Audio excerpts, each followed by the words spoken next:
Today is Wednesday, September 8th, 2021. Roland Martin Unfiltered, broadcasting live from Jubilee Hall here on the campus of Fisk University in Nashville, Tennessee.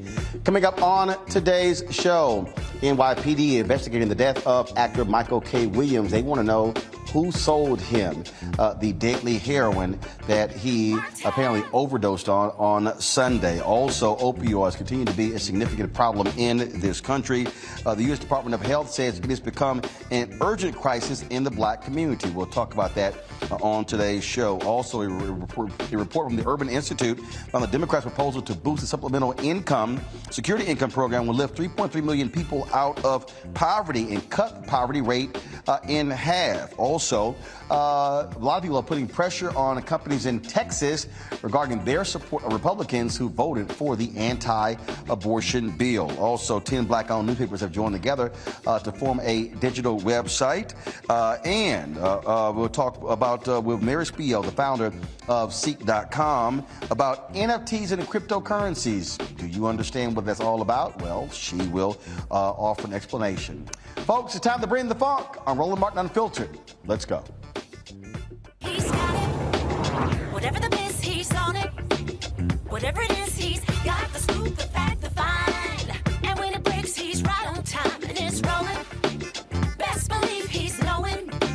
Putting it down from sports to news to politics. With entertainment just for kicks, he's rolling.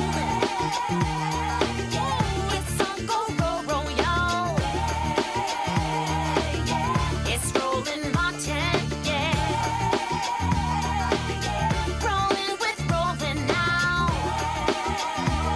He's funk, he's fresh, he's real, the best, you know he's Roland Martin now.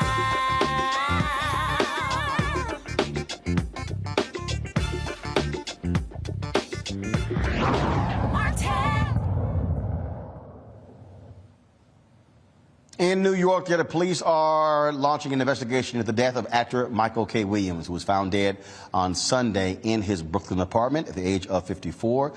They want to know who sold him the heroin that was found in the apartment.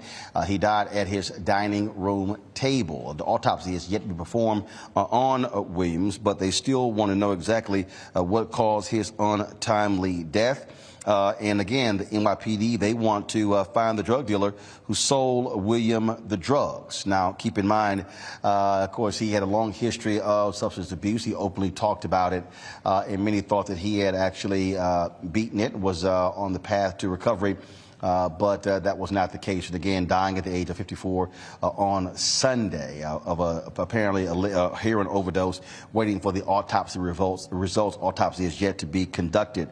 Now, keep in mind, opioids continues to also be a significant problem in the black community, killing black folks at an alarming rate. According to researchers, opioid-related deaths in the black community have nearly tripled as their white counterparts are beginning to see a decline in fatalities. According to the Centers for Disease Control and Prevention, in 2015, opioid overdoses accounted for 6.6 out of every 100,000 deaths of African Americans. In 2019, it's now 17.1. Now, that's a huge jump. While overdose deaths among whites took place at more than twice the rate as blacks as recently as 2015, currently the rates have closed. As of 2019, opioid-related deaths accounted for 19.1 deaths per 100,000 in the black community.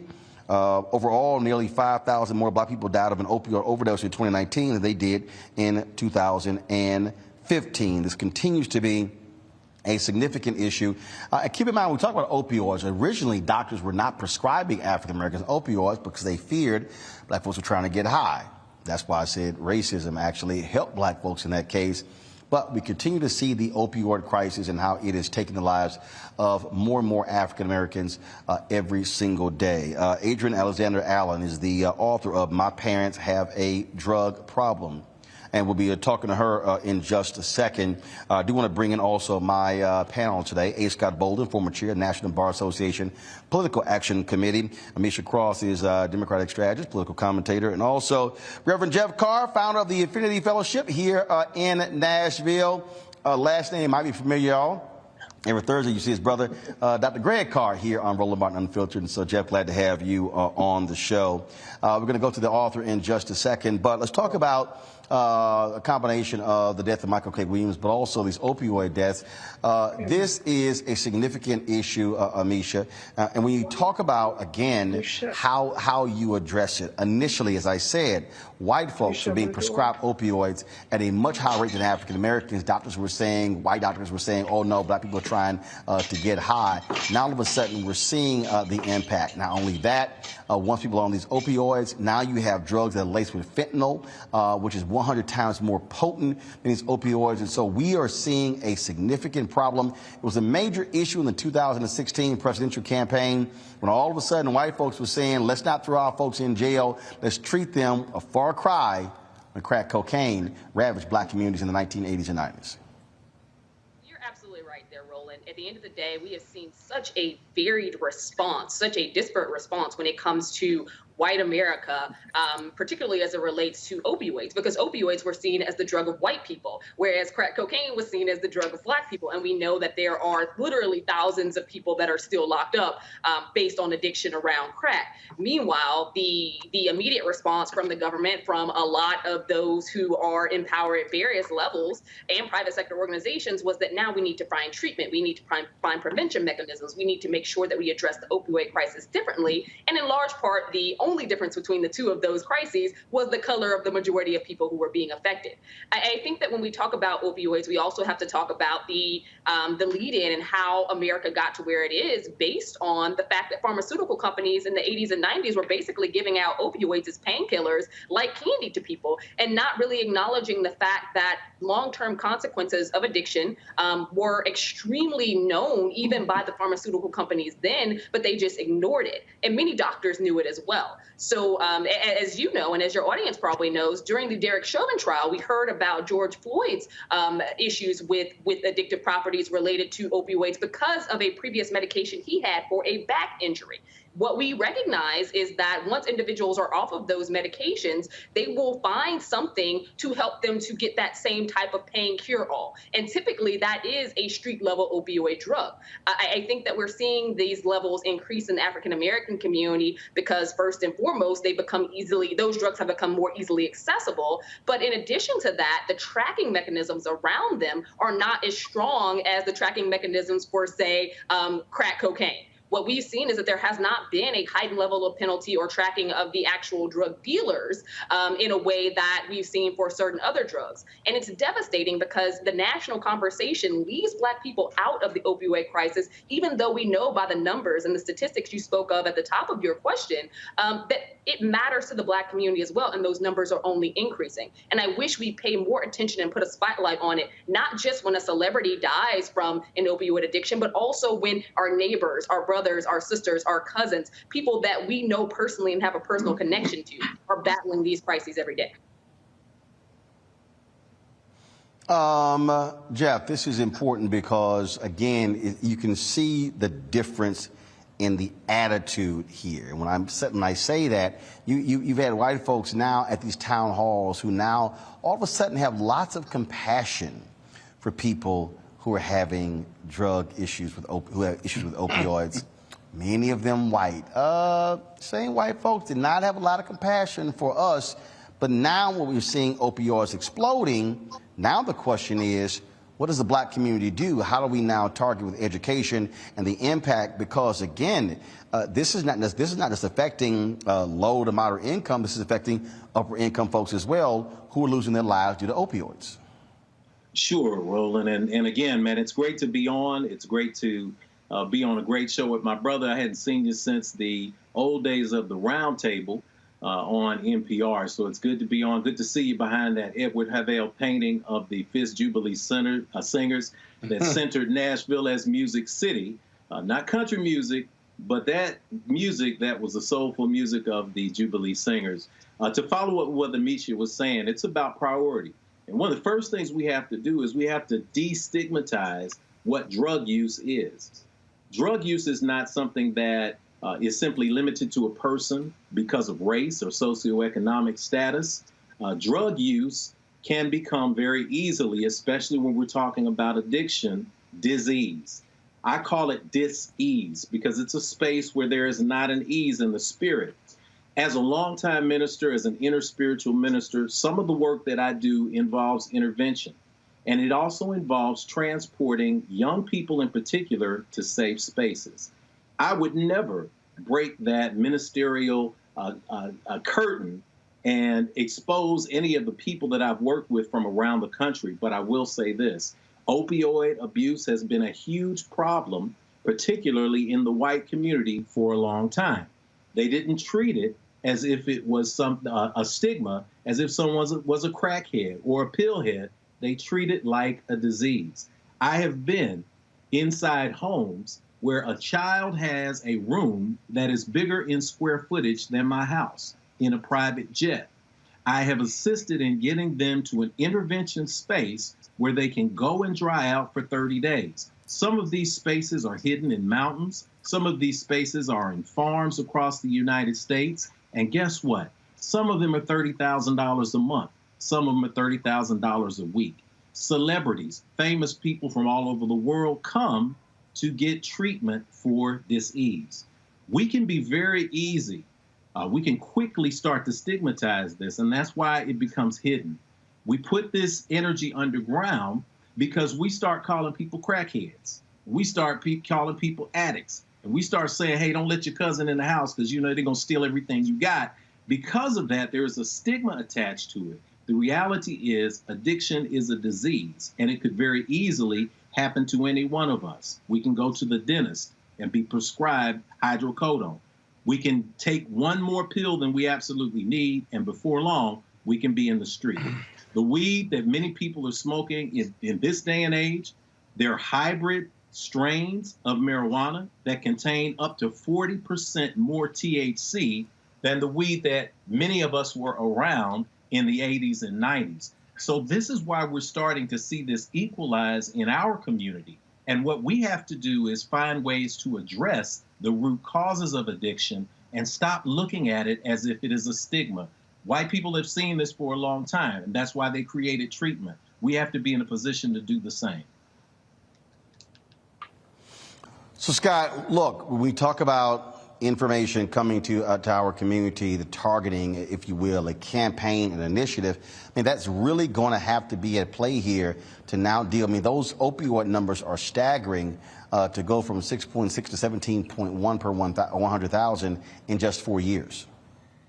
Yeah, I agree with you, and they're keeping those numbers, and it's the numbers of African Americans who those numbers are going up. Let's be real honest. Drugs have always been part of America. There's a supply and demand, and black people and white people are part of that demand.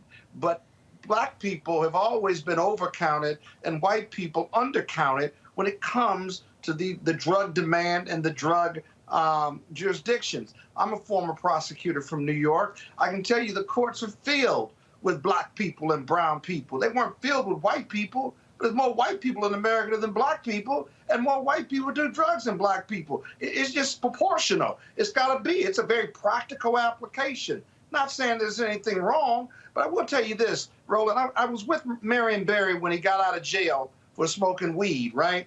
And I remember he was running for mayor, and he went to the white part of Ward 3, and they really gave him a hard time. I mean, they called him a crackhead, and the media connotes crack with crime, which is why it was treated like a crime. And then obviously now the opioid crisis with white America, now we've taught them that it's a health issue conveniently for them. But I remember Marion Barry's response was that my problems with alcohol and drugs have to do is under the public spotlight.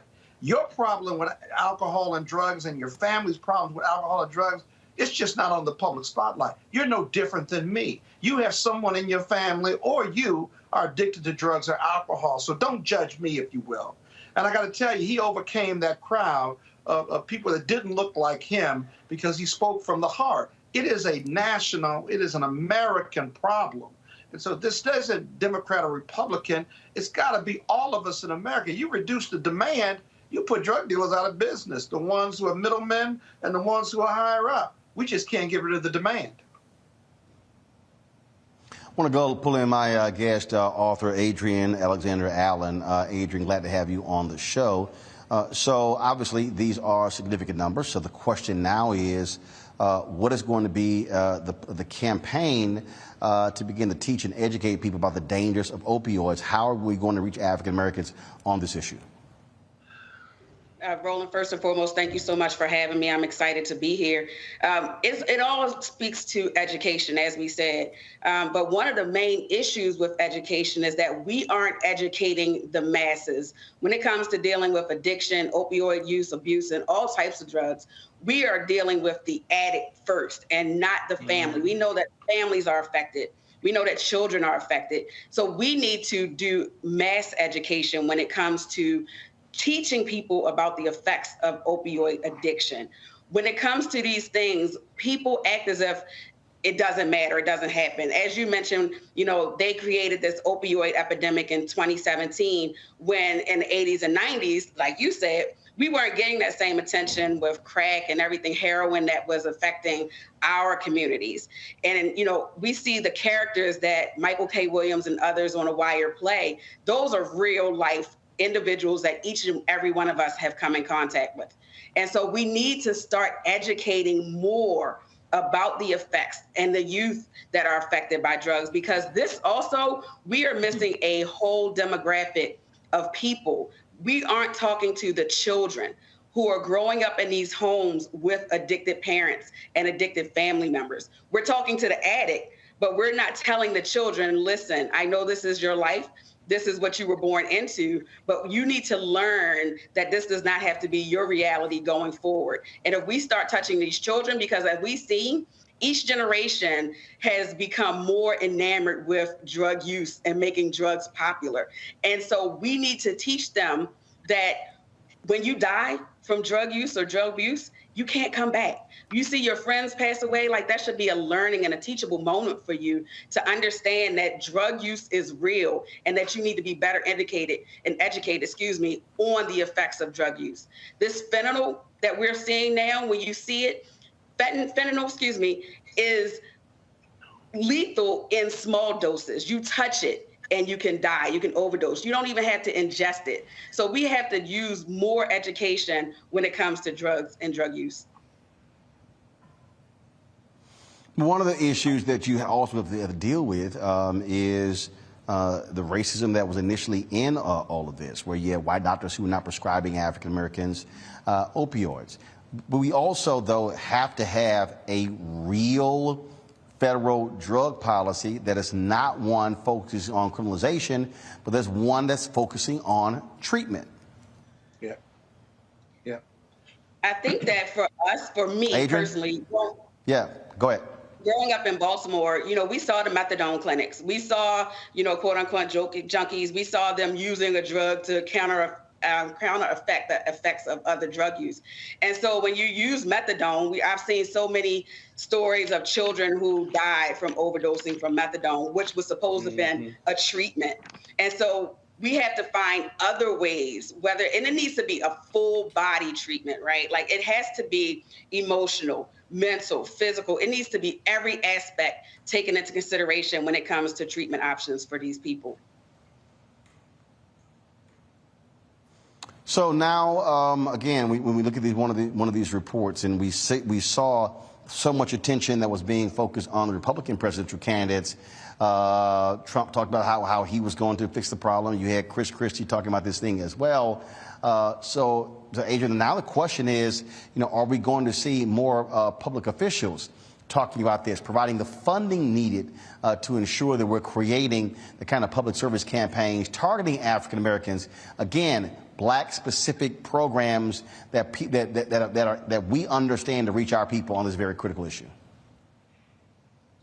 It's funny that you say that, because we hear so much about Hunter Biden, right? It's like they have made such a big deal about Hunter, but not about DJ Jr., DT Jr., excuse me. So I feel like they know that the programming is needed. We know that they know that the money and the funding is needed for African-American people, but will they do it? I feel like they just aren't there yet. I feel like it's going to be us as a community to figure out those ways to get these grants, to get these funds, and to start these programs.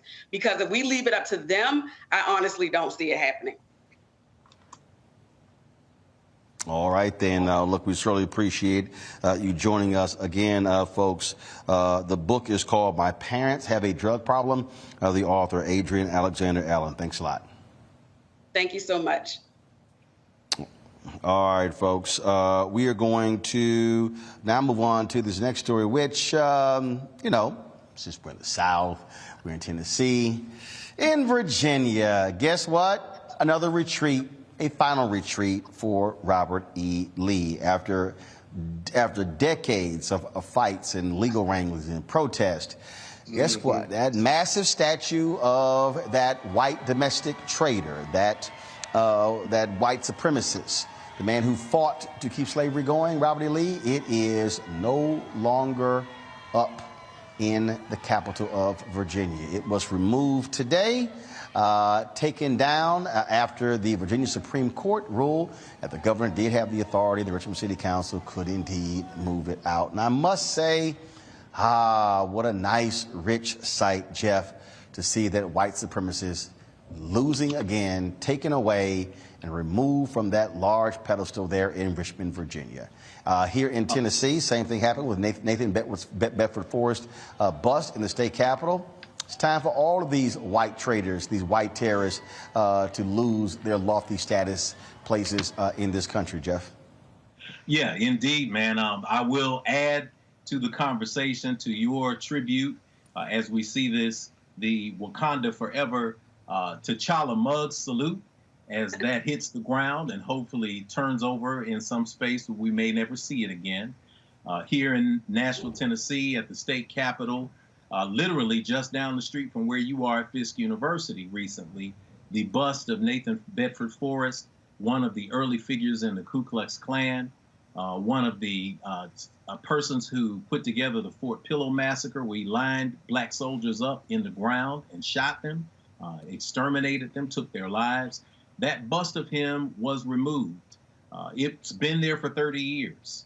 It has been a symbol that white supremacists in this state have rallied around. It has been a symbol of honor and a symbol of pride. It's interesting that the governor of Virginia noted that, and I quote, "The public monuments reflect the story we choose to tell about who we are as a people." When it comes to monuments, particularly here in my home city of Nashville, Tennessee, I reflect on the bust of Nathan Bedford Forrest, and I think about all the protests that came about as a result of this bust. And I find myself in the middle, because with that bust, it was very clear that the last 25 years of Republican gerrymandering and creating a state that, while it is really a moderate state, is now in an electoral space overwhelmingly red. Nashville is an island of blue. Memphis is an island of blue in a state that is now controlled overwhelmingly by the Republicans. That bust was a symbol of white supremacy. It was rallied around. What concerns me now, though, is that with all of the celebrations around the monuments coming down, are we also not making sure that we focus on getting policy in place? When we look at the bust of Nathan Bedford Forrest and all of the protests and all of the arrests that took place, the policies have not changed, not yet. What policies do we now have in Nashville, Tennessee, and the state of Tennessee since the protests began? Well, now it's illegal to camp on the state grounds where the legislature is. And if you camp there, you can be arrested. You can get a felony that can then strip you of the right to vote. Now, since the protests have been taking place, we passed, or can I say they've passed, legislation that makes open carry without a permit law. We've also passed a policy that now makes it so that if someone is protesting and walking in the street and you hit them, you will not be charged with murder. So the bust has disappeared. We now have the outward symbol that is no longer here, and yet the policies have dug in deeper. I think with these celebrations, it's time for us to now move into a space where we focus on the statues coming down as a result of the policies being significantly changed. Even in Nashville, we celebrate that he has moved the bust, but the bust didn't go away here. I don't know what they're going to do with the statue there in Virginia, but here in Nashville, the bust has moved from the state capitol where it had about 100,000 visitors a year, to the new State Museum in a special new exhibit where it has over 220,000 visitors a year. That puts it in perspective for us. So policy first, then the symbols coming down as a representation of success in policy. That's the ideal that I think we should be working toward. I'll tell you what, Amisha, it has been quite hilarious to watch all these people whining and crying, leaving these voicemails, how, oh, this is unfair, they're taking our white history. Look, we know you have folks who have these white supremacist feelings, oh, but this is not the case. Bottom line is, every single Confederate monument that is up in this country, whether it is a statue, a bust, a painting, a plaque, all must come down. Fine, stick them in museums, but there should be no places of honor or glory for any of these white domestic terrorists.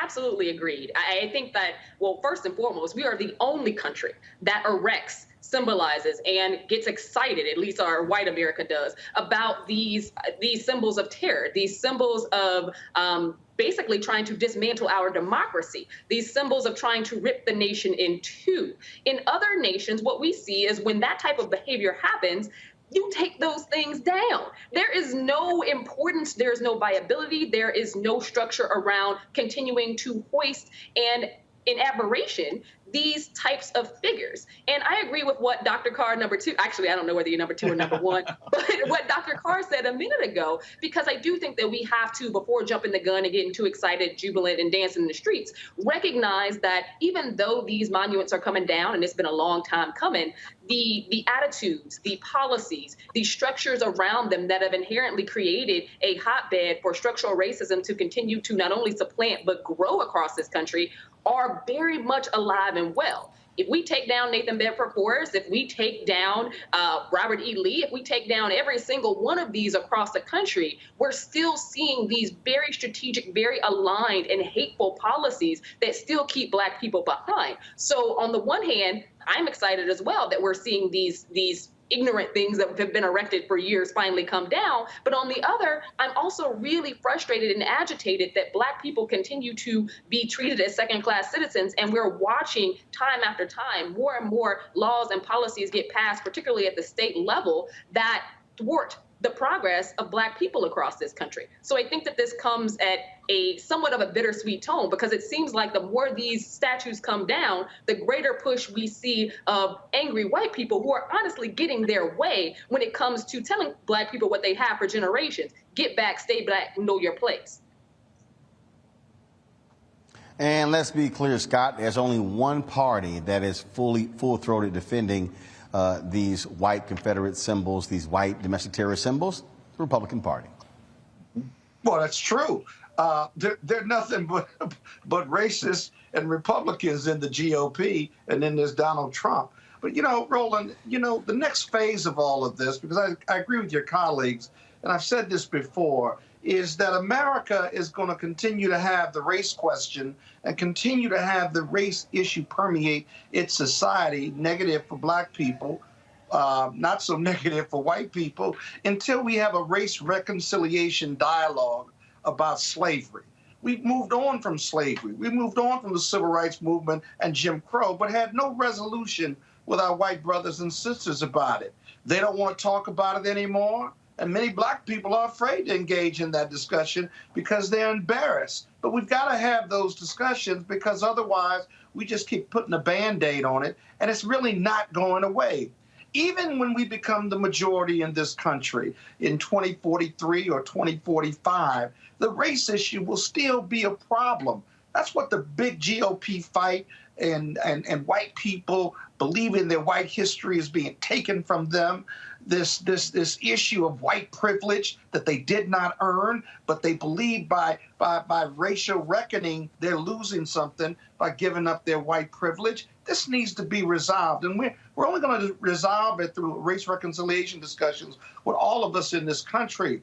You have to be fearless about it. These are difficult discussions, but our leadership in this country, Black, white, Democrat, Republican, are terrified of having it. But it's the only thing, at least the first big step, to race reconciliation and resolution in this country. But we don't have the courage to have it, so we will continue to struggle with it.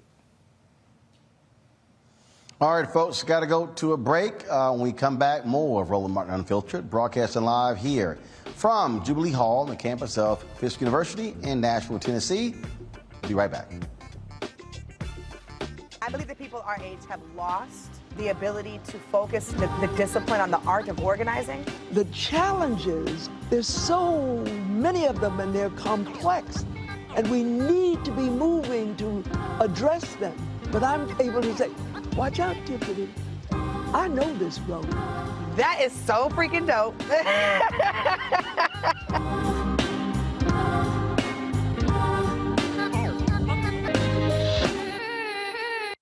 Floyd's death hopefully put another nail in the coffin of racism. You talk about awakening America. It led to a historic summer of protest.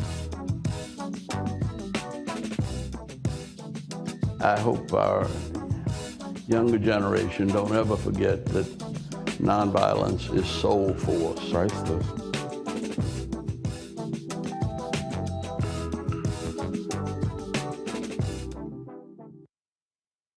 I'm Chrisette Michelle. Hi, I'm Chaley Rose, and you're watching Roland Martin Unfiltered.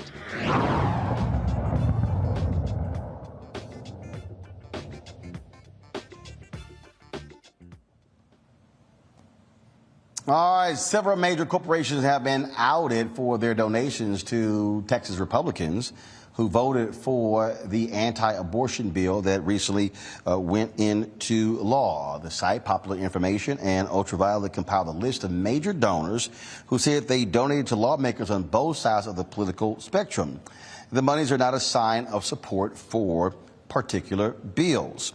The following companies have donated more than $100,000. AT&T, Charter Communications, Berkshire Hathaway, Exelon, United Health Group, Union Pacific, Chevron, Charter Communications, Farmers Insurance. Now, the new bill in Texas bans abortions after 6 weeks, causing outrage from abortion advocates nationwide. So the question, Amisha, these companies say they support both sides, but what do you make of people who say they're not going to be targeting companies as a result of their support of Texas Republicans? This is very similar to what we saw in Georgia as well. At the end of the day, Roland, I don't think that there is a both sides debate to when it comes to basically limiting women's right to choose.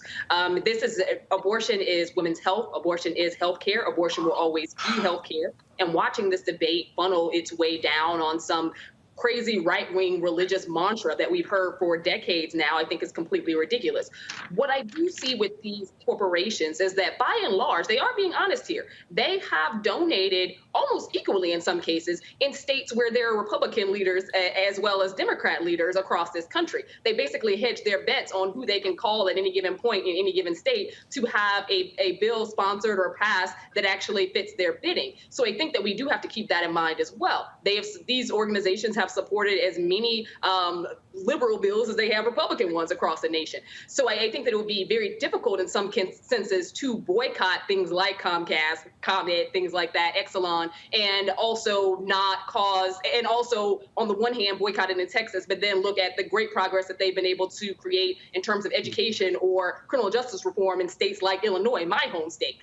The frustrating part is I think that we have to dig deeper, because when it comes to policy, there are a lot of private organizations, private corporations that basically deliver cash cows to both sides of the aisle whenever it benefits their billing. So I think that there's a lot deeper here, and the bigger frustration should be amongst those Republican legislators who have decided that this is the mantle they want to take up, that they want to push it this far, that they want to ignore, and even in many ways push it further than we've seen conservatives push before historically in terms of limiting a woman's rights. But largely, I think that this is a conversation that is beyond that of private sector corporations who this is what they do, this is what they've been doing, and honestly, they teeter their horn on both sides of the aisle here on various issues. So this is actually nothing new.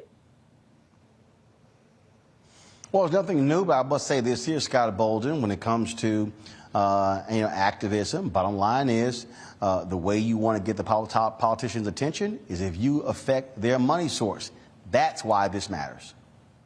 Yeah, but most of those companies, Fortune 500 companies, that can give that type of money, Their lobbyists are lobbying them on business issues. They may or may not agree with the social justice issues of these individual state reps as well as federal reps, but they really are giving this money for tax policies, business policies, and that's not a cop-out in my commentary. It's just reality. And so I don't think you're going to be able to stop that type of money in politics and influence from folks. What you have to do is, if you're big on social causes and you have a PAC and you are a socially liberal corporation of means, then you've got to outspend those who will give money to the sponsors for this Texas bill, anti-abortion. You got to outspend them. You got to out-fundraise them.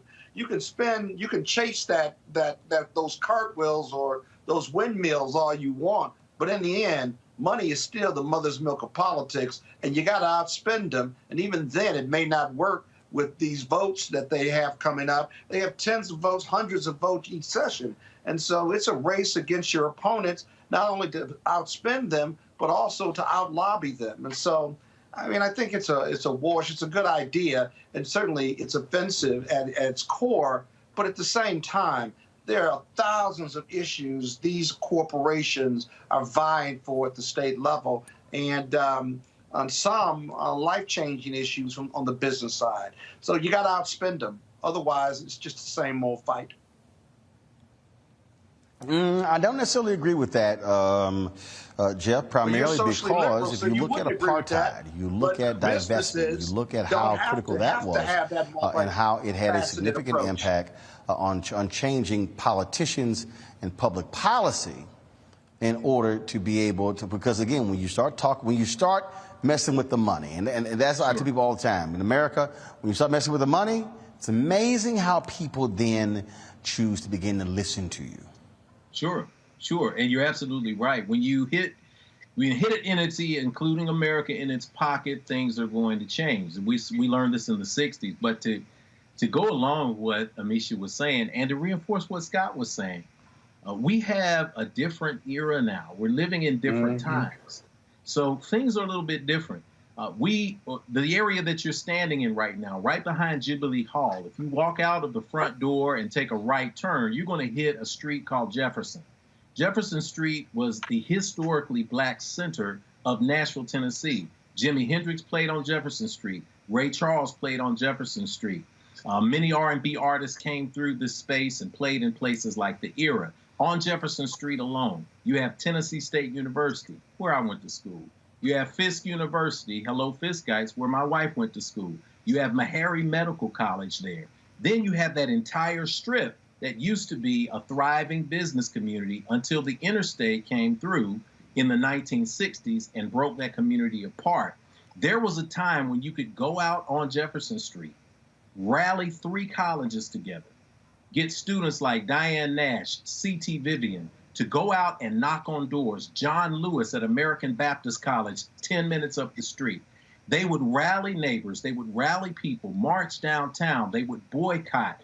They would do what they needed to do because this was an all-inclusive community. Right now, you can come out of Jubilee Hall and take a left, and you're going to see white people jogging, throwing Frisbees with their dogs. Entire parts of the country have now changed and gentrified. Our housing patterns have made it so that it's tough for us to now stage the level of boycotts that we could stage in the 60s when we had communities that were tight-knit. That's not to say that we cannot still operate from the space of hitting them in the pocket, but there has to be a consistent and comprehensive strategy going forward that also takes in mind how we pressure our politicians to hold their funders accountable, how we hold companies accountable for who they're funding and the legislation that is there. Every single person, every single corporate entity, every single organization that's a nonprofit out there is operating from one principle, and that is self-interest. So they are funding politicians who are going to advance their self-interest. If we can find a way to bring our self-interest to the table and focus on cutting off the money on that end, that's a smart strategy, and you're absolutely right there. But there are people who will say, you know what, I'm tired of AT&T. I saw that they just gave $291,000 to this cause in Texas. I'm going to change my service. I'm going to switch over to Cricket in Tennessee. Well, Cricket uses AT&T's network. I'm going to change my health care from United Healthcare. United Healthcare has a number of subsidiaries, including a number of organizations and a number of health plans that serve TennCare and Medicaid, the poorest of the poor, and allow them to have access. So really, how deep in the weeds are we willing to get when we're talking about choking the financial neck of America and actually making change? Again, money talks in this country, and so if you want to make a change, you always go after the money. All right, folks, let's talk about an initiative that 10 black newspapers are joining together with. It is called Word in Black. The whole purpose is for them to be able to bring all their stories together to amplify the reporting of the black experience onto one particular platform. Joining us now is Sansira Masai Giles, CEO of the Houston Defender, Janice Barnes, publisher of the Washington Informer. Glad to have both of you on the show. The thing here is, and I'll put this out here, is this, frankly, Sonny, 20 years too late? It's been a lot of things that have been going on, obviously, in the black media space, and, of course, with black newspapers. And so this particular initiative here, first of all, describe how did it come about, but also how do you now compete against other brands that are out there that have been in this digital space for the last 2 decades? Well, I think one of the biggest opportunities that we have is that we have a legacy. We're legacy media. We have relationships. We're entrenched in the community, have been there for not just the last 5, 10, 15 years, but more 50, 60, 90, 100. And so as a result, I think the relationships and the trust is already built in. And all we're doing now is building upon that with the digital platform. Denise, obviously, I was glad to see this, glad to hear it. So we don't have Denise. So, Sonny, obviously, I was glad to see this, glad to hear it. 3 of these 10 papers I've actually run, and man, I wish a lot of these black newspapers had listened to brothers like me a long time ago, and I think for a lot of people the same thing. Black newspapers were going through what mainstream newspapers were going to. That is, were so dependent upon that print model and was not seeing that train that was coming. And for a lot of people, they waited way too late, and now they're trying to play a serious game of catch-up. Well, and you could call it catch-up, but you could also say that the technology today, Roland, is much cheaper, much more efficient, much more effective, and reaches a much broader audience than it did back in the day. At that time, I think it would have been nice for us to have jumped on the train, but I think to a certain degree it could have been premature. Because with social media's introduction into the digital world, it's changed the landscape. And then you have all these different new platforms that are also creating new opportunities to access different parts of our community.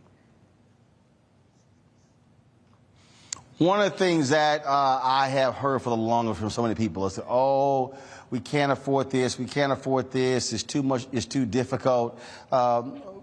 But the reality is, I think what COVID did was, frankly, COVID forced a lot of people to stop making excuses. I was having a conversation today with the president of Fisk University. We were talking about how there were a lot of HBCUs that were against online education. Well, guess what? COVID hit. They had no choice but to deal with the online because that's the only way they could actually continue teaching. Black churches, same thing. A lot of black churches, they didn't want to hear about having church online. Well, guess what? They now had to deal with it. And so have you also seen this take place where other black papers now have to understand you got no choice. You're not black newspapers. You are black media companies. You gotta be digital. Necessity demands intervention and sometimes innovation. And I think what has happened, as you said, not just to the newspaper industry or to the media industry, but to industries across the board who have now transitioned, who have sped up I mean, I felt as though when COVID hit, I went into warp speed to make the transition. We were already in line to make the transition, but the speed and the demand to make it enhanced tremendously. And so as a result, once we made that crossover, the opportunities to make new revenues, to access new customers, all opened up, not to mention the opportunities to also secure grant monies and other types of revenue, like reader revenue and different components that contributed to our bottom line. So this particular initiative here, talk about the local news organization, the nonprofit that actually that helped provide some of the resources to make this happen. And with this particular site, will it be just printed stories, or are you also talking about video, audio, things along those lines? I think the plan as far as the expectations is to build upon the content that we have, not locking into print, but more content, and how we package that content, as you said, will vary, whether it's in podcast or video or actual articles, photo galleries. I think you're going to see a mixture of different mediums that we use to actually communicate the message.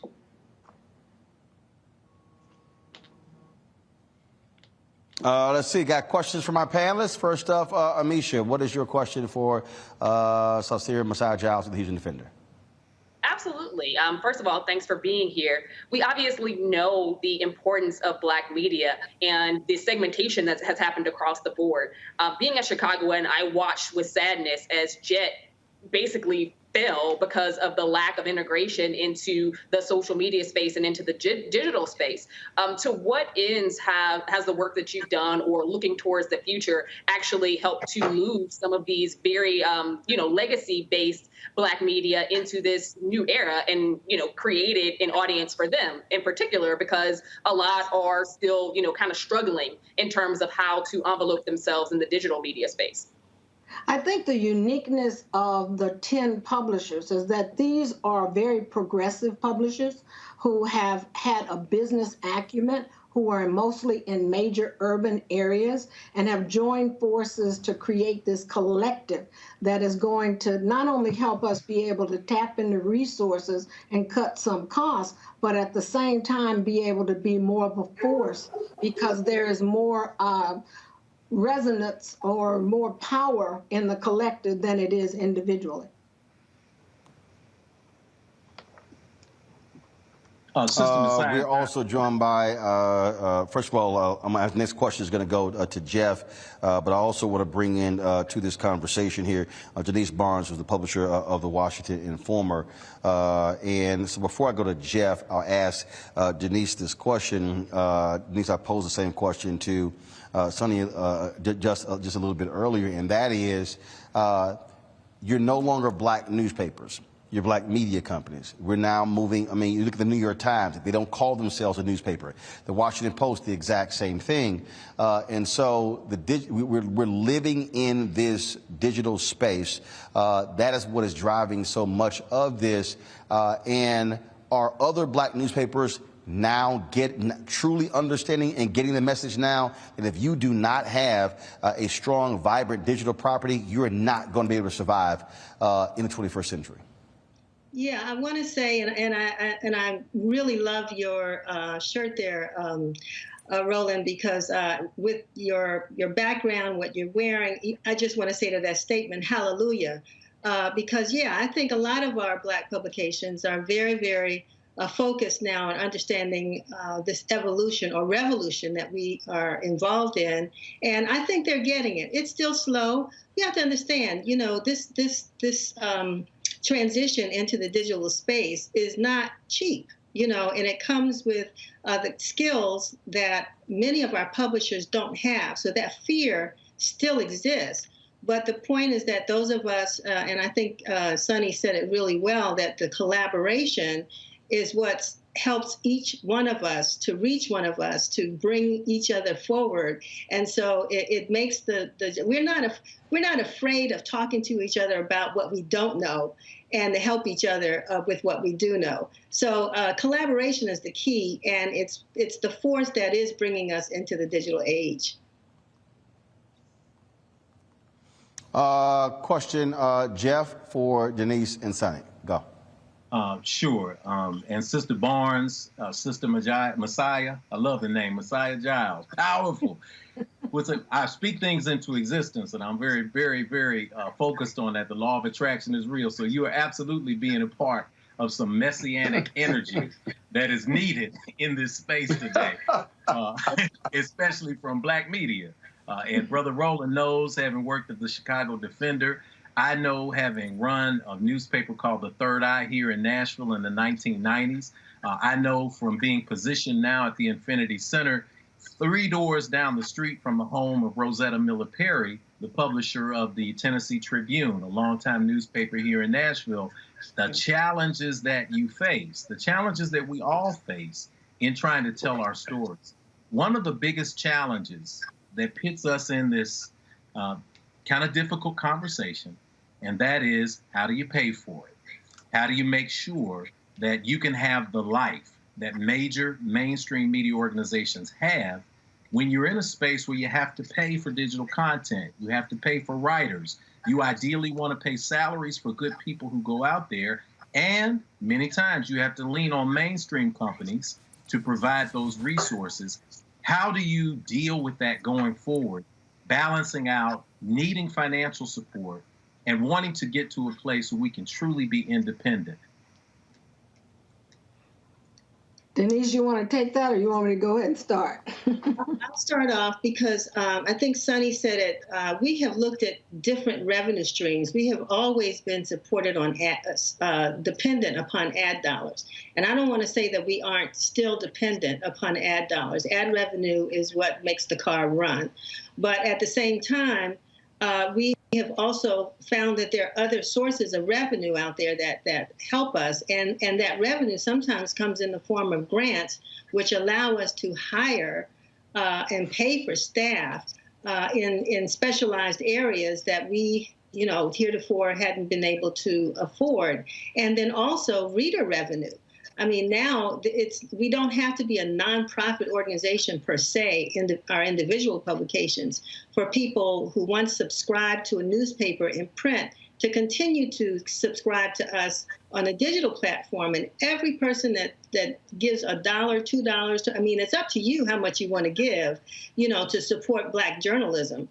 And it's been sort of a phenomenal experience to see how our community supports us in the work that we do. And they want to see us to continue to survive.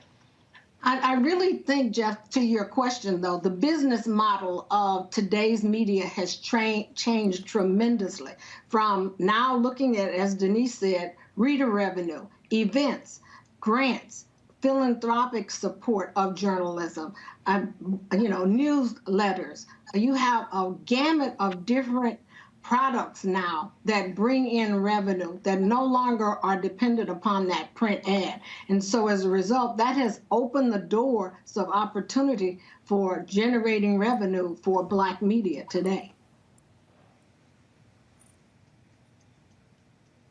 Next question goes to Scott Bolden. Scott? Let me just say hello to my NMPA colleagues. Congratulations on the Black word. My question is, this is an awesome platform and a way to get around not only the cost, but the mindset of so many of our community-based, Black-based newspapers. Do you see other similar partnerships coming together with other Black community-based newspapers, or even the 10 papers in the Black word expanding, if you will, if this model is really the answer that both of you all talked about in your comments earlier? I think when Word in Black was originally founded, and understand that we are just getting to a year old, so this is relatively new. But when you consider what's been accomplished, our expectation is to be able to grow and to invite others in. But first, we have to get our own foundation strong enough to be able to stand on its own feet before we can enter into any kinds of agreements to welcome others into the fold. I just want to add too, Scott, that, you know, as my daddy used to say, there's nothing new under the sun. And, you know, this is an interesting... He said it with force, too. Yeah. But, you know, I mean, this collaboration is what brought those publishers together many years ago when they established the National Newspaper Publishers Association. It was a similar reason for bringing Black newspaper publishers together. And even in regions or in cities across the country, there are Black newspaper publishers that still collaborate. They always have done that. I mean, and so this is not a new, what makes this new are the platforms that we're now, I mean, as Roland asked, you know, we understand that and have adopted the fact that we are looking at digital first. And so that's what makes this new. But otherwise, collaboration has always existed among the Black press. I think the other thing that makes the business model different is that the association, or NNPA, is a trade association versus this being a business operation. So. Yep. Well, I can see many of the members in NNPA looking at this model, asking lots of questions about it, and then possibly forming even a different joint venture to try to make this thing work. Because, as you all know, we've talked about this for years, but the affordability, and in some cases, the mindset, you had uneven interest in it. And so this is really powerful for me as someone who's been supporting and active in the NNPA for several years. I think it's a landmark piece, and I think it will spur other joint ventures or collaboration efforts, given the multiplicity of social media platforms that are out there right now, as you said, Sonny. So congratulations. Let's make it work, as we say. What you also obviously are dealing with, you're dealing with the reality. You got to compete with content, and that is you don't have any daily Black newspapers. You're doing weeklies, and so when you talk about aggregating content together, you can certainly drive more content when you have 10 papers who are combining their resources, and so that's certainly what is important.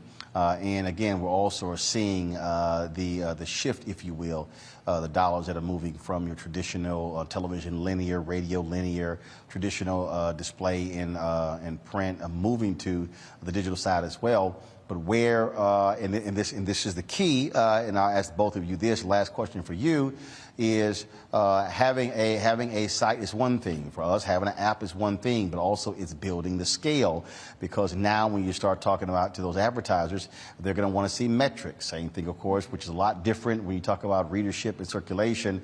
And so what is the marketing plan, if you will, to be able to expand that footprint, to build capacity, to build the scale, to build those numbers and the metrics to satisfy those advertisers?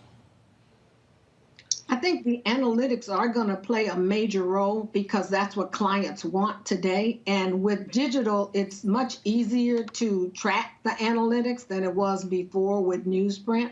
I think that the direction and the marketing of Word in Black right now is to use initially the newsletter product to push the information out to those. And by the way, we welcome people to go to wordinblack.com and please sign up for that newsletter to actually experience the Word in Black. And also, if possible, support the Word in Black with a donation, because part of that marketing you talked about, Roland, involves pushing the information out and delivering the information to people in their email boxes, or to be able to get their support to donate this cause that we put together as a collaborative. And I would just add, I think I'm glad Sonny got a chance to do the pitch for us, because that's really important. I mean, it supports us. And when you get there, you'll get a chance to see all the individual newspapers. But, you know, Roland, you have really set the example in a lot of ways of what are the things that we as publishers should have been doing and are beginning to do now. Social media is also key. You know, all of us have our social media platforms. We're pushing out Word in Black. We're pushing out our own content as well on our platforms, and also pushing out each other's content on social media. It's interesting to me, and we're fighting the challenge right now of getting that, that blue check mark on some of our platforms like Instagram. It's my understanding that there are no Black media, maybe your program or your platforms are, Roland, but there are no Black newspapers that have achieved the level of being able to get that blue check mark. And we're trying to figure out, you know, what is it that's keeping us on the outside as opposed to getting in. So, you know, we have our challenges and we're learning it along the way. But, you know, this collaboration is making us bigger and stronger. And we're understanding and having to bring people into our operations who know how to capture those analytics and put them in a form that our sponsors and advertisers can accept. You know, that's the issue, can accept as valuable proof of our own value. So it's a challenge, but, you know, thanks to Word in Black, I think we're breaking down some of those walls. All right, then. Denise Barnes, Senator Messiah Giles, we certainly appreciate it. Thanks a bunch. The site is called wordinblack.com. Thanks a bunch, folks. Hey, Roland, good luck on your show. I'm looking forward to the TV station. Power to your brother. Once again, you're stepping out courageously, taking on a new venture and showing people that there is opportunity as you go to the next level. Congratulations on that. Yeah. I appreciate it. Thank you so very much. Thanks a lot.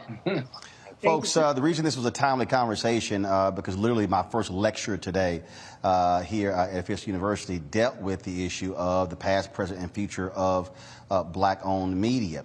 And the thing that I said is that we are moving towards a serious issue, if you will, Jeff, Amisha, and Scott, because what you're seeing is you are seeing people who've always understood the power and the importance of Black folks with Black targeted media. Of course, you talk about BET, Viacom, CBS. You talk about, of course, with iHeartRadio launching Black Information Network. When you look at these other sites, Refinery 29 was purchased by Vice. They have a Black vertical, Black female vertical targeting them. We can go on and on and on. But the thing that I said is that, look, Black-owned media has to be able to own our space, control the narrative, control the voice. Otherwise, we're going to be asking somebody else permission to tell our story. And Jeff, that is very, very dangerous. It's very dangerous because when you have to ask someone else to tell your story, they are then determining whether or not the story even gets told. And then they assign who tells the story and how the story is told. And so one of the things that I said to the students that were assembled here, I said, you have to understand where you move your eyeballs, the money follows. And so they also have to be cognizant of these things as well, because it's very easy for people to get caught up and they say, well, sure, yeah, you got Black media out there, but the bottom line is, if your eyeballs are on MSNBC, on CNN, they're not on Roland Martin Unfiltered. If your eyeballs are on Complex and not on Black Star Network, but what's going to happen is those same companies are going to use the metrics against us and say, eyeballs are over there, not with you. Our money is going over there. Exactly. And there's a long history in this. We see this happening in industry. We see it happening in social media. When we make a platform popular, those who have the capacity and the resources to actually build out that model, they immediately jump on it. Right? What we're seeing in Nashville is something similar on a church level. We're seeing Black empowerment. We're seeing our music now taking off in a number of ways. Large white evangelical organizations, including the Southern Baptist Church, in a way that many people would never think about, are now starting to plant churches in Black neighborhoods. And they will come in and they will pay Black pastors and scholars in residence tons of money to come into Black neighborhoods and to draw people in with the kind of talk, with the kind of walk, with the kind of look, that is now becoming popular in the industry, so to speak. But there's little to no freedom there because these are not independent organizations. The minute that organization gets too big or too black, the resources can be withdrawn. It's the same with media. This is why it's important that what you've done with Roland Martin Unfiltered, what you're doing with Black Star, what we're seeing with Black World, we're seeing independent organizations moving forward and saying, we are going to tell our own story. As you probably know, because my brother tells a million stories from our personal upbringing, but I had a granddaddy on my mama's side, and he was fiercely independent. And I don't know if city folk know what a lighter is, but a lighter is the middle of a pine tree, and it's got all the sap in it, and it's something they use for kindling. Well, my grandfather, who worked for the railroad when he was 13 years old, was told when he was a grown man that he had to move his entire family from his land in Alabama. He said, no, I'm not going to do that because I am independent. They said, we'll take your job from you. He said, I will shoe horses. I will fix engines if I need to. I will fix wagons and grow my own food. His saying was, and I'm not going to defile the airwaves with his bright language, but he said, I will walk these back roads naked and eat feces from a flat lighter spoon before I allow a white man to tell me what to do. That fierce independence is the same spirit that you saw in an Ida B. Wells. It's the same spirit that you saw in independent black media. It is a powerful vibration that draws people to it because it is authentic and it is real. It's the same energy that you're drawing with the work that you're doing in a space that many people thought would fail because you didn't have the big monster of CNN behind you anymore. At this crossroads, at this intersection, it's important that we continue to jump on that, to continue to funnel that authenticity into self-empowerment. Because as you said, if not, we will see what is happening now. Major white organizations seeing the attention that is now coming from smart, intelligent, brilliant, funny, creative black media, and they say, how can we mimic this? We as viewers, those of you who are viewing this program, do not take the bait, because when you do take the bait, you end up harming independent black media, and we're not going to do it this time around.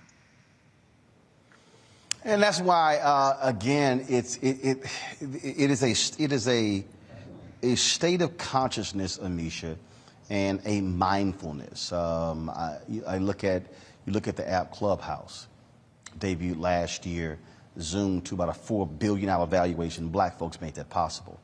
Yet Isaac Hayes III has launched an app called Fanbase, which actually allows for content creators to actually get paid from their fans. And it has been steadily building, but it's not blowing up that way. Do they have audio rooms, same as Clubhouse? Yep. Can you post photos and videos like Instagram? Yep. Black owned. Yet what happens is we have a fundamental problem, and when I say a state of mind, it's a fundamental problem because whether people want to admit it or not, there's a problem with white validation in the minds of black people.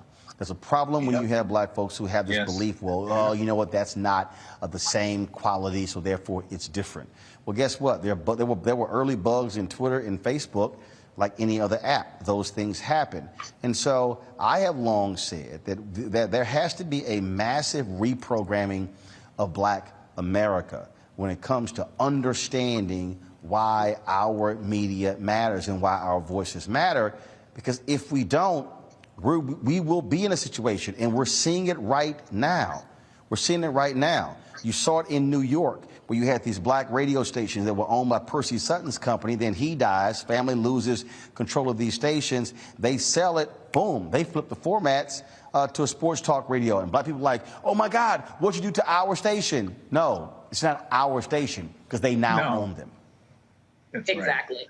I think that part of this is a mesmerization that black people often have with things that are not owned by us, sometimes a confusion because it says Black in the title, or they may have some Black programming, that the assumption is that, well, Black people basically designed this from the ground up and this is the fruits of that labor. When in many cases, we see a lot of white-owned media organizations putting Black faces on their white material. And we know that the stories are told from a different lens. We know that the clearance to even tell certain stories goes through various levers that change how that story is actually even viewed by our audiences.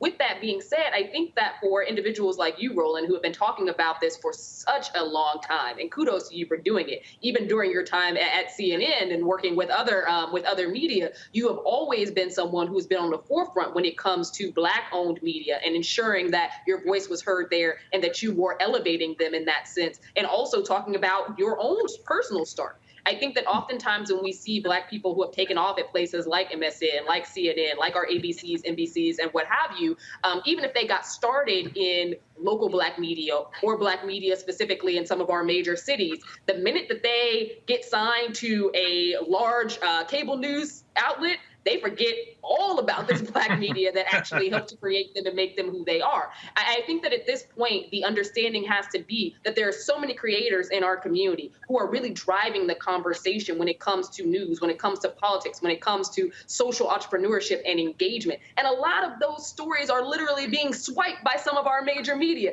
and we're seeing it on a regular basis. It's not just with those kids who are creating TikTok dances and then seeing it repurposed by white folks. We're also seeing a lot of Black media be repurposed by white organizations. And I think that now is the time to really lean in on and understand not only the importance of Black media and Black voices, but also the investment that has to be made in Black media for it to actually be able to exist at a time where we see just so many threats to the Black community and where race and policy are intersecting. We need those independent Black voices because they're going to tell the truth. They are not beholden to a corporate structure that doesn't allow them to be real and to be authentically Black. They also have the opportunity to elevate stories and situations that otherwise would not be heard. And I think that these are all extremely vital processes in ensuring that we have a very vibrant Black media, but also acknowledging the fact that, like your guest spoke of earlier, a lot of this comes down to ad buy. A lot of this comes down to money. And we need to be able to have a robust funding structure so that Black media survives. You know, Scott, last point on this, you know, the thing, again, and we talk about how we reach, and I saw just a comment, somebody was like, well, you know, so-and-so needs a better marketing team. That costs money. See, it's amazing to me, when I have these conversations with people, when I'm trying to explain to them the business of the business. So I have people tell me, man, you should have ads running. I agree. Where's the money coming from? Buy one. How are you going to pay for it? I mean, the reality is, if you're not getting the advertising dollars, you can't grow your brand. If you can't grow your brand, then you can't build capacity. If you can't grow your brand and build capacity, then you can't hit the metrics they're asking for. It becomes a self-fulfilling prophecy. That's the thing that people don't seem to understand. And it is as if, again, as somebody like me, who I've been in this business since I was 14 years old, only thing I've done for the last 38 years. So I say the simpletons do understand there are things that we cannot do by virtue of not having those resources. And again, if folks then send their eyeballs elsewhere, what's then going to happen is that those other companies are going to benefit from that. So when folks are retweeting stories from mainstream media, all they're doing is increasing the value of those mainstream media outlets, as opposed to who gets a level of attention. I mean, I'll give you a perfect example. We have been sending out, launched Black Star Network last week, sent the press release out, the publicists have been reaching out. Mainstream media will not cover this. Will not cover it. Yeah. But I've seen on Mediaite, perfect example, I've now seen back-to-back days of them posting something on Megyn Kelly's podcast that hasn't been in and around as long as Roland Martin Unfiltered, but they will never cover what we do But then you'll see it there. And so not only do you cannot afford the marketing, you don't even get the free pieces because guess what? They're controlling who they write stories about. Yeah, exactly. Well, it's a big-ass problem. But, Roland, we can solve that problem. There are lots of different social media platforms. That's one thing. But black people are the biggest consumers in this country, or one of the biggest. We spend $3 billion. I saw a report that said Black America spends $3 billion a year on stuff. They're consumers. They're not even saving, right? You put a portion of that $3 billion towards Black Star. You put a portion of that $3 billion in supporting Roland Martin Unfiltered. Now you got the revenue, right? Because what happens otherwise is that the majority companies, they let us, the black media companies, compete for crumbs then, right? Look at the government. Government spends about 5% on black media, and they have $1 billion budget. You talk about it all the time. You want to compete for crumbs, but you want to give the majority media companies the marketing contract for coronavirus, and they throw a couple dollars at black media, and now you got black people who don't want to get vaccinated because you don't have an outreach program, one that you put together that they rejected. And so now you have the black community suffering and going through all of these stories about not trusting the source and what have you. And then you all got 50% of America vaccinated. It has ramifications beyond just support black media. But again, $3 billion. We don't have a black news program on cable or on any of the networks. And our Hispanic brothers and sisters I think have 3 networks that they have morning news programs on. And so the juxtaposition is rooted in hypocrisy, right? We got $3 billion, but we don't invest in ourselves. You got people calling you and texting you and doing social media to you about, well, you ain't got no real show. Yeah, because you ain't on the network or you ain't on cable. But you're a trailblazer in social media and this digital platform, which is really, to be honest with you, the next big thing. It's the big thing now, and you're going to see more of these programs coming your way. And so black people got to be educated, but they got to be committed to their communities and committed to black people, because nobody's going to save us but us for us. And that's not changing, whether it's 2021 or 1970. And just we got to be enlightened and see the picture and see the journey and see the pathway, don't we? Our people as a collective have got to see it and say, we can do this. We don't have to rely on majority white media. We don't have to rely on anybody that doesn't look like us if we got $3 billion to spend. It's a bottom line proposition, and it never stops being that. Absolutely, folks. If you want to support what we do here, Roland Martin Unfiltered, please join our Bring the Funk fan club, where every dollar you give goes to support this show. You can do so via Cash App, $RM Unfiltered, PayPal.me/R Martin Unfiltered, Venmo.com/RM Unfiltered, and then of course Zelle is Roland at RolandSMartin.com, Roland at RolandMartinUnfiltered.com, and even though these other media reporters have ignored this, you can also download our app, Black Star Network. We are available on Apple phones, Android phones, but also Apple TV, Amazon Fire Stick, Roku, Samsung, Xbox as well. Folks, all those particular platforms we'll be announcing in the coming weeks additional shows that we're going to have on the network as well. You can see my exclusive interview with civil rights attorney Fred Gray, of course, who was the lawyer for Rosa Parks, Claudia Colvin, Dr. King, and so many others. And so here's a piece, folks. You're not going to be able to see that interview. I'm purposely not streaming it on YouTube or Facebook or Twitter or Instagram. You can only see that interview on Black Star Network. I've heard people talk about why Claudia Colvin, why she did not, her story did not become the major story. Instead, it was Rosa Parks. Well, Fred Gray explains that. He was the attorney for Claudia as well as Rosa Parks. So download Black Start Network, again, all those different platforms. And so we've had thousands so far. Our target goal, folks, by December 1st, we want to have 50,000 downloads. And so let's hit that goal. Y'all are watching this show. You've got people watching us on YouTube right now. You can watch the show on Black Start Network as well. And so, again, we've got some other great things that are coming, some other exclusive content.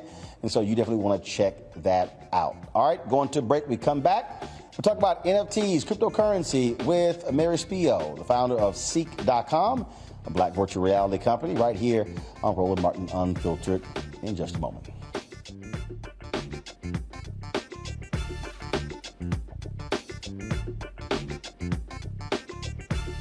White supremacy ain't just about hurting black folk. Right. You got to deal with it. It's injustice. It's wrong. I do feel like in this generation, we've got to do more around being intentional and resolving conflict. You and I process. haven't always agreed. Yeah. But we agree on the big piece. Yeah. Our conflict is not about destruction. Conflict's going to happen.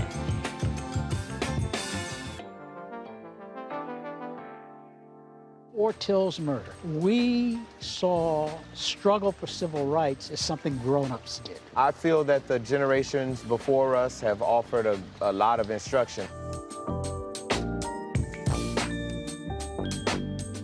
Organizing is really one of the only things that gives me the sanity and makes me feel purposeful. When Emmett Till was murdered, yeah, that's what attracted our attention. I'm Bill Duke. This is Diala Riddle, and you're watching Roland Martin, Unfiltered. Stay woke.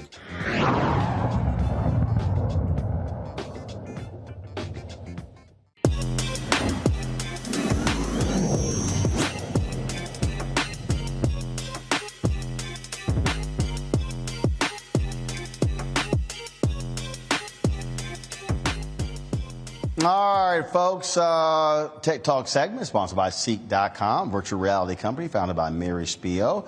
Mary Jones joins us right now. Mary, glad to have you back on the show. All right, we keep hearing about these NFTs and cryptocurrency. All right, first of all, let's start with NFTs. What the hell is an NFT? So an NFT is, the word means a non-fungible token. Basically, all it is something that's irreplaceable, but it's a digital version of it.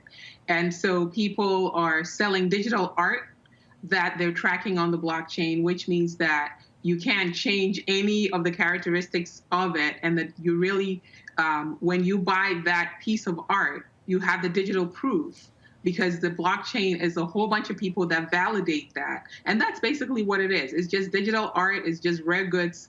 And it's all the craze now because, of the ability to track it. All right. So perfect example. This is this painting here. This is a valuable piece of art.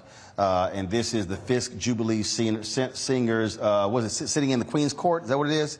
Queen Victoria's Court. Okay, so, I mean, again, folks would love to get their hands on this. And so how would this work for an NFT? So how would that actually work? So the way they're doing physical art now, like some people would take a picture of the physical art, they'll put it online, and then they'll burn the only copy that they have of the real thing. So now it becomes available in the digital world, and you can sell it, and then you can just continue to sell it, but you really can track that this is the only copy that you have of that digital art, and that's basically what it is. Okay, so and we're seeing people sell stuff and as NFTs, and could it be anything? Because so here's the thing with art. So we actually buy art. So this is an art piece, and then it's framed and things along those lines. And so, how do you know it's the only digital item? How do you know that? So if you have that particular version and you put it on an NFT platform, which we have our own NFT platform that's coming with a lot of artists, musicians that are going to put their stuff on there. So when you put it on there, the blockchain is controlled not by one person. That's why they say it's decentralized. So you've got a ton of people that are actually verifying in a digital ledger that this is the only copy. So in order to verify it, all these unrelated computers, all these independent computers have to verify that that's the only piece of, that's the original piece. So if somebody else puts something out there and tells you that that's that piece, they're not going to be able to get all those different computers that are out there on the blockchain to verify it. So you know that it's not the real one. Okay, so, all right, so, okay, those are NFTs. All right, now, let's talk about cryptocurrencies. I've got people hitting me up saying, Roland, you should be accepting crypto for your Bring the Funk fan club. Why? Real money is real money, okay? People who give to this show, I can take that money and go buy that camera, that monitor, those lights, pay for airline tickets, hotel room. Why in the hell should I be accepting cryptocurrency for the Bring the Funk fan club, Roland Martin Unfiltered, or Black Star Network? So basically, some people will be able to pay you cash, but some people also are sitting on a lot of cryptocurrencies. So for example, everybody knows about Bitcoin. There are people that bought Bitcoin when it was 10 cents, and today is, over $40,000 per coin. There is Ethereum. There are people who bought it when it was 10 cents. So you may have people in your audience that have either Bitcoin or some kind of token, maybe they even have a CEEK coin, that they'll be able to contribute to you. And you can very easily convert that to cash whenever you want to. But the advantage of the cryptocurrency is the fact that it has a stored value. So maybe when you receive it, it was 10 cents, but today it might be $40,000 or, $60,000, as in the case of, things like Bitcoin. All right, so I know we got questions from my panel. I want to start with Misha first. Misha, what are your questions for Mary Spio about NFTs or cryptocurrency? Absolutely. So before this show, honestly, Roland and you, ma'am, I didn't know what an NFT was. But for cryptocurrency specifically, we're seeing more millennials as well as the next generation beyond millennials really jump on crypto, specifically with, the offshoot like Dogecoin and things like that. And it shows really no signs of stopping. What do you think is attracting particularly younger investors to it? And what would you say about the conversation that now is leading that anybody can basically be an investor, and that's how we're seeing this new wave of cryptocurrency really take off amongst populations that, generally speaking, didn't really have too much of a voice when it came to finance, specifically Wall Street level finance?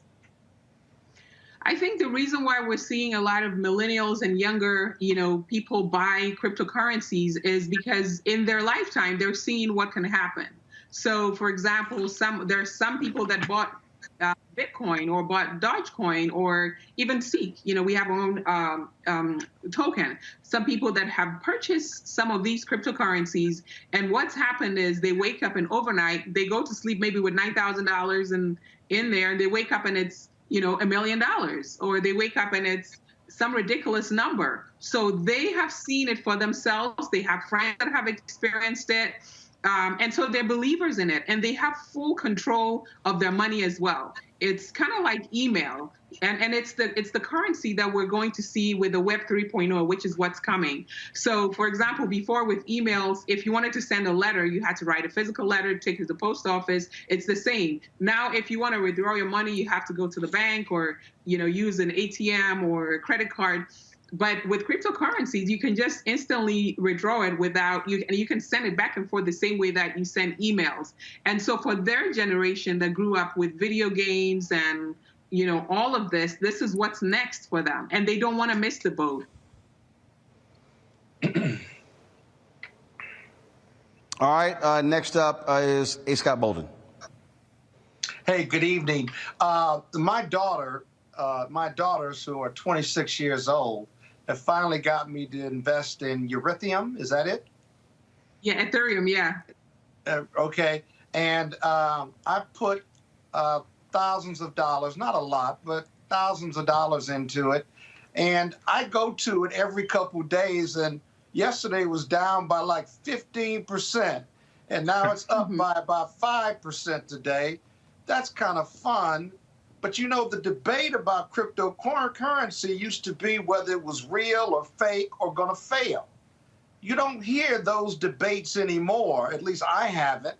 And so can you comment on whether this cryptocurrency is for real, or are we still waiting to see whether it's going to fail or whether it's going to make all of us rich? I mean, it's for real. It's for real. You know, a country like Ecuador just announced that they're going to base Bitcoin as their legal tender. And then also there are some applications or some coins that have a real value in the real world. So those are, you know, things that are, for example, with the CEEK coin, we use that to track every single time there's a viewership on, you know, in the metaverse. There's a viewership, whether it's on our app or on other different apps. So for stuff like that, where you've got people demanding that they know when their content is being consumed, that's a coin that people have to use in order to distribute content. Ethereum is the same way. Yeah, but, you have contracts. Got you. But what's backing up Ethereum or crypto coins? What's backing it up? The American dollar isn't backed up by gold, of course, but it's backed up by the belief in the dollar bill that it won't fail because it's the currency of the United States of America. What's backing up crypto coins or Ethereum? So what's backing, for example, Ethereum is the people. The people, because people are using it. They're using it, you know, for smart contracts. So with smart contracts, for example, if I say to you, we're going to, you know, have an agreement where for every single time that, you know, let's say every single time that you stream a piece of content, I'm going to pay you 1 CEEK. In the past, we would have to get a, you know, an attorney to draft an agreement. But with a smart contract, what happens is I tie your wallet to the technology, and then whenever the stream happens, automatically that money gets deposited. And the foundation for that smart contract is Ethereum. And everybody is using smart contract now. It's like the new internet.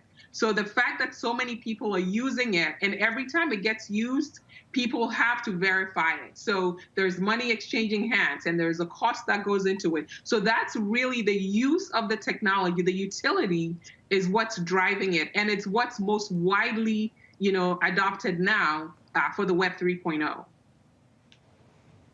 Will it ever be regulated? Jeff? They're trying to. They're trying to. I think there's a lot of effort, you know, to regulate cryptocurrencies, but because it's a utility, it's sort of like email, right? It's like saying that, you know, in order for you to use email, you have to pay this or you have to pay that. But that's basically what it is. It's the foundation of the next generation of the web. So there are some aspects that will be regulated, but there are other aspects that, because it's just a utility, you can't really regulate, you know, because it's a technology. So it sounds as if. All right, Jeff, your question for Mayor Spiel. Sure, absolutely. Salute to you, sister, for making this accessible to everybody. I am a father, may have mentioned, of 5. My wife and I have 5 children. I'm from the hip-hop generation, original hip-hop generation. I think I get classified as Generation X. I've got a 26-year-old who is classified in that millennial space. And then my 19, 15, 12, and 10-year-olds are either in Gen Z or whatever comes after Gen Z. And one of the things that I've learned is that you have to give way to innovation. Just like in the past, we had a belief, as Brother Scott outlined, we had a belief in the power of the dollar. It sounds as if the belief in the cryptocurrency space is a belief in the blockchain and the trust of the people to be consistent and to make those decisions. Let me ask you 2 quick questions on that, because I want us to understand, as people in that hip-hop generation, Gen X, who need to make the change. We've already made the change here. We're in the digital space speaking to webcams.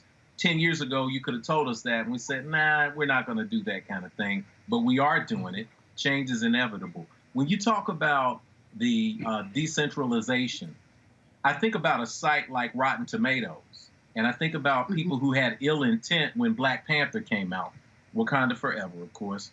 When it came out, they deliberately went to Rotten Tomatoes and gave it poor ratings so that it would not be 100% rated well. Is there room in the crypto space, when we're talking about the blockchain, for people to affirm the value of, say, that piece of art? Is there room for people with ill intent to devalue it as well? You know, a lot of what's happening now, and that's a very good point, a lot of what's happening now is what's called a proof of stake, which means, so there are instances where in order for you to vote, you have to put your money against that. So let's say you purchase some coins, and every single time you cast a vote with the coin. So unless you're really, really, really determined to spend a bunch of money to really push down that art or to push down that technology, it becomes, you know, much, much more difficult. And because so many people at the early stages are buying all these different coins that are the foundation for things like voting on, you know, who likes the movie and who doesn't. So let's say, you know, your daughter has the Rotten Tomatoes token. She's going to be the one that will be able to vote, and other people that have that Rotten Tomato. So it's not just going to be someone that's just sitting there clicking the button over and over and over because they have nothing, you know, to stake on it, which is why a lot of people have more faith in using the blockchain for things such as voting. Awesome. Now that makes a lot of sense. So finally, when we talk about the process of conversion to cash in real terms, in real simple or easy terms, because we hear, well, if you need a camera, you need a monitor, you need a switcher, you need a high-speed internet, you can convert the Bitcoin to cash. What's the process of conversion to cash? Do you need a point of sale, a person who can accept Bitcoin? How do you say, I've got tons of Bitcoin, how do I actually cash that out in American dollars? There are so many exchanges. So like a site like Binance, it's an exchange, you know. When you go to that exchange, what happens is you can create a wallet there. And so when people are sending you Bitcoin, it goes into it. You can tie your bank account to that. And what happens is anytime you want to move it from being a cryptocurrency to cash, you just click a button and it moves from here to there and your money is in your hands. It's that simple. So you just sign up for an exchange. Coinbase is another one. And some of these, exchanges today are buying real banks. You know, some of these banks that have been around for hundred of years, because of the amount of money that's moving through these exchanges, a lot of them are, just running circles around the traditional banks. Sounds like something we all need to get ahead of and we need to be a part of, because it seems as if the technology is becoming a great equalizer in this space. It is. All right, folks. Mary, for folks more information, where can they reach you? CEEK.com, and they can definitely, reach me on CEEK.com. I'm on Instagram, I'm on LinkedIn, and, CEEK.com for sure. And make sure they pick up the headphone while they're there. Yep, folks, of course, you can get the headphones there, as well as the virtual reality headset. Just use the promo code RMVIP21, RMVIP21, where a portion of that comes back to Roland Martin Unfiltered. Well, of course, we believe in supporting black-owned businesses, and then there's reciprocity there as well. Mary, we appreciate it. Thanks a lot. Thank you. Thank you so much. All right. Folks, one of the reasons why this conversation is important is because I think we have to expand the knowledge base and horizons of our people. We can't just talk every single day about cops who kill black folks, talk about voting rights, things along those lines, because African Americans, we are a well-rounded people. We do many things. We're in business and technology and environment and on all those different things. And so that's one of the reasons why we have our Tech Talk segment. That's why we have our Marketplace segment, which airs on Tuesday, Education Matters, which airs on Fridays, our Fit, Live, Win segment, which airs on Monday as well. All of those things are important because they truly represent African Americans, who we are as a people. And so that's why we want you to support what we do. And as I said, you can join our Bring the Funk fan club. Our goal, of course, is to get folks to give an average of $50 each. That's $4.19 a month, 13 cents a day. You can support us in a variety of ways. Of course, Cash App, $RM Unfiltered. PayPal is R Martin Unfiltered. Venmo is RM Unfiltered. Zelle is Roland at RolandSmartin.com. Roland at RolandMartinUnfiltered.com. If you go to the app, download the app, Black Star Network, you can actually also join the fan club right there on the app as well. And so we launched the app on Saturday, the 3rd anniversary of this show. And so we certainly want to thank all of you. I get the alerts every time one of y'all download the app. And so trust me, it's been going off a lot during the show. And the thing here is this here, and it's pretty interesting. Jeff, Scott, and Amisha, and Amisha, I'll start with you. We reached out, as I said earlier, we reached out to every single one of these media outlets, even the sites that cover media. And it's amazing how they won't do anything on any of the things that we've done, the success that we've had in our first 3 years, launch a Black Star Network. And I had people hit me up and like, oh my God, it has to be frustrating. I'm like, no, that's just the reality of being black. And so this is why, as we talked about with the black newspapers, what they're doing, this is why we as African Americans have to have far more respect for our own platforms that are trying to inform us and enlighten us than what we're doing, because we cannot count on somebody else being there for us. We got to be able to do it for ourselves. And that's why having these type of segments, because guess what? Other people may not have Mary Spiel on talking about CEEK.com. But this is a black-owned virtual reality company. And so I keep telling people, it's sort of like black restaurants. Guess what? Black folks can do more than soul food and fried chicken. Exactly. No, absolutely. And I think that, Roland, because you have been such an archetype and so smart and strategic, specifically when it comes to the advancements of social media and getting in that space on the ground running, when it came to developing your own, making sure that you understood how the algorithms work, being able to pull from such diverse audiences, but also to get those individuals who look like us, who are in our community, who are doing great things on multiple fronts, from entrepreneurship to technology to the sciences to education, you name it, you've been there and you featured those individuals. I don't think that we're, and I assume that it is frustrating. It would be frustrating for me. I don't think that level of support is going to come, or that level of press releases or national attention around just how groundbreaking this is, because we've seen time and time again the difficulties of even cable news networks trying to jump into the digital space. We know this because of the millions of flops of places like Fox Nation. We know this because of the emphasis that CNN is right now putting on expanding into this space, expanding into the streaming space. We know that is the wave of the future when it comes to, and the future is now, when it comes to news and media. And you were there long before anybody else was, and have worked through the kinks, have showcased that this is possible, have showcased that you can build an audience, that you could sustain. And I think that that's one of the blind spots of national media and even some of these media-focused groups that actually publish stories about media, because they're not giving the attention to something that has meant so much to so many people and has actually laid the groundwork and designed the map for a lot of the cable news networks that are now finally deciding to invest in and seeing the importance of the streaming platforms. You know, the thing is, Jeff, is interesting. Yesterday, got a call from Fred Gray, and he sent me an email. I called him back, and he said, first of all, he said, we saw the interview on your new network, and he said, I got to say, out of all the interviews I've ever done, he said, that was the most comprehensive and best interview done. And I was like, look, I just teed it up. You answered. He's like, no. He said, you asked the right questions. But But the thing is this here. Here is a black man. Here is a civil rights attorney that a lot of people have no idea about. And this is why our platforms matter, when we can tell that story, and they're not going to give them the attention.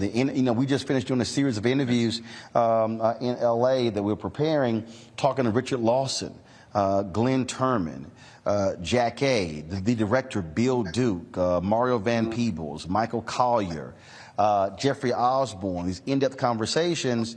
And again, you're not going to see that level of attention. Last night, our Michael K. Williams tribute, that was almost an hour and a half. Guess what? On mainstream, yeah, they'll do something. It'll be small, but it won't be as extensive as that. And I just keep saying to our people, look, don't fall for that shiny object where, oh, they're wonderful and great, and it's like, oh my goodness, CNN, MSNBC, and Fox, and ABC, and NBC, and CBS, and Bravo, and all of that, because you know what? When it's time for those critical issues, they're not going to be there and truly be there for us. No, they're not, nor should we expect them to.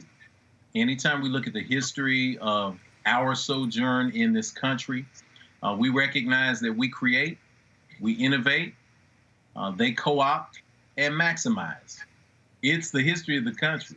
That's just the way it goes. And, when we talk about expectations, there's an old saying that in life, you get what you inspect and not what you expect. So you are, in essence, this program is, in proof and in theory, a voice crying in the wilderness. Robert Frost. Two paths diverged in the woods, and I took the one less traveled by, and that has made the entire difference. When we put ourselves in proximity to whiteness, mainstream media, individuals who've never had our best interests at heart, but would use us for labor, intellectual labor, moral labor, creative labor, to maximize their profits, one of the scriptures that I turn to is the gospel according to Ice Cube in Death Certificate. Quote, here's what they think about you, end quote. When we have those awakening moments, it hurts because the expectation is that we would have been folded into the society in a little bit better way. But when we inspect the way things work, we can find ways to innovate and to create, especially now. When you create a new path, it's going to be lonely. So I'm saying this to you as much as I'm saying it to Scott, as much as I'm saying it to Amisha, as much as I'm saying it to the founders of CEEK.com and Black World. This is our unique time right now. Yes, we will feel by ourselves. Yes, we will be looked at as if we are strange. Yes, we may be hated like Dr. King was hated when he was walking the earth. Yes, we may be hated and ignored like Malcolm X, like Harriet Tubman. Really, when people are innovating, the number one way you know you're doing something important is that people think you're crazy and they don't want to get on your bandwagon. When you turn the tide, however, everyone else will follow. So the work that is being done right now by the innovators in this world is creating the shoulders that the next generation is going to appreciate. We don't see it in the short term, but as Ayufabaro Anelli reminds us, when you plant one seed, you can plant 30 seeds. If only one of them sprouts, the fruit that comes from that plant is immeasurable. So you got to plant anyway. So I will end my comments with a great pitch for you, because I know the value of reminding people. This thing does not work until we put our money where our mouths are. So when we subscribe to this new platform, when we inform people through Black Star and we turn our eyes here and keep them here, we will reach the space where we have the capacity to discover the next generation, to empower them, and to create generational wealth, not just in finance, but in culture, in history, and in independence. And this is the work. And the thing here, Scott, that I keep saying, guess what? All of these streaming platforms, they want those black eyeballs. Netflix, Hulu, Paramount Plus, BET Plus, Prime Video, black people, and this is the thing, African Americans watch TV. more than any other group. Second place, not even close to us. So all of these companies are making billions of dollars because of our eyeballs. What I am saying to black people, take your eyeballs and support black content. Support Quayle TV. If you have a streaming service like Netflix or Hulu, be a subscriber to Quayle TV, where they have documentaries and shows and things along those lines. You got to remember, before Issa Rae was on HBO, she was doing webisodes on YouTube. She was building it that way. And so this is what Oscar Michaud did. This is what Gordon Parks, Melvin Van Peebles, this is what they did. And in fact, what people have to remember, and when y'all see my Mario Van Peebles interview, he talks about it, that Sweetback's Badass song was so successful as an independent, Hollywood said, we ain't letting your ass make another movie.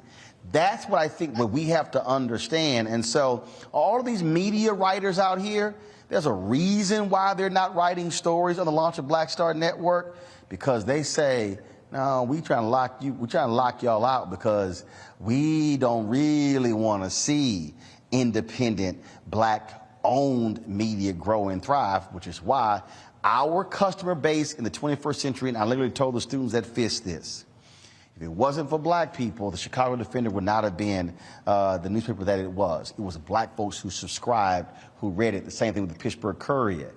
But you can't have black folks today demand that black-owned media be large, be credible, have capacity if we don't consume it, Scott. Yeah, and it's brainwashing. They also brainwash our people, too, to thinking that, you know, their ice is colder. So if it's not CNN or MSNBC, I can't watch Roland Martin Unfiltered. But again, as I've said, black people have got to support each other. That $3 billion could go to you and every other black media company and black newspapers and empower them. And by the way, Van Peebles made that movie because they wouldn't give him the money to make the movie, so he did it on his own. That's right. Spike Lee made his own movies early on a video camera, basically. He didn't have a budget to make the first one. She's Gotta Have It. I mean, listen, entrepreneurship has always been a freedom fighter and a path to freedom for people who Hollywood and the majority organizations and companies simply would not hire or invest in. That's okay. That's okay. We got a platform now to do it ourselves, and if you're committed and you can raise some capital for it or figure it out, I mean, I think it's ingenious that you got a fan club that helps support and underwrite Roland Martin Unfiltered. How many people would have thought of that, if you will, on top of getting your sponsors? You got to be creative if you're an entrepreneur, but we need black people to support black entrepreneurs, to buy black, to choose black, to be black. And until we get that $3 billion focused on black people in everything they do in their life, we're going to always be competing for those eyeballs, because the majority media companies are going to have more money, more time, more access, more technology to try to get those eyeballs on their content or their black content versus our own entrepreneurship content. And so, you know, the struggle continues.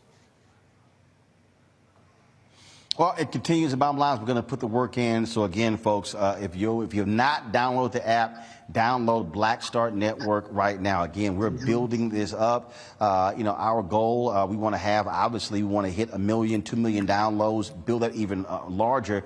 And that's really what the game is. The question that we're going to get asked from advertisers and others, how many downloads, how many viewers? And so that's why you should get it. You can get, of course, download the app right to your Apple phone, Android phone, or on your Apple TV, Android TV, Amazon Fire Stick, Roku, Samsung, as well as Xbox. Real simple. I've already done it on all my Samsung TVs, done it on Roku, done it on Apple TV as well, done it on both of my iPhones, and so it's not hard at all. Also, we purposely made this free. We're not charging you a subscription for the app because we wanted to ensure that you had access to the content. And so we got the Fred Gray interview up right now. When we finish our 10-part series on the year of return to Ghana, that's going to be only on the app as well. And then, of course, look for some announcements coming forth in the very near future. Dr. Carr, Jeff Carr, we appreciate you being on the show. Amisha, Scott, thank you as well.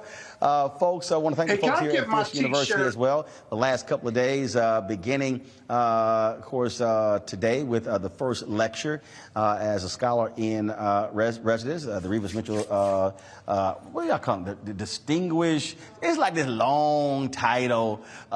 They would take up 2 sides of a business card. And so, but certainly glad, I want to thank the students for helping me. And y'all understand, I've been putting them through the paces. They like, damn, you mean? They're like, you mean? I'm like, I ain't mean what? What y'all here? What? I'm getting you ready. No. Do it. They trying to actually get on camera. No, y'all haven't earned that shot yet. No, see.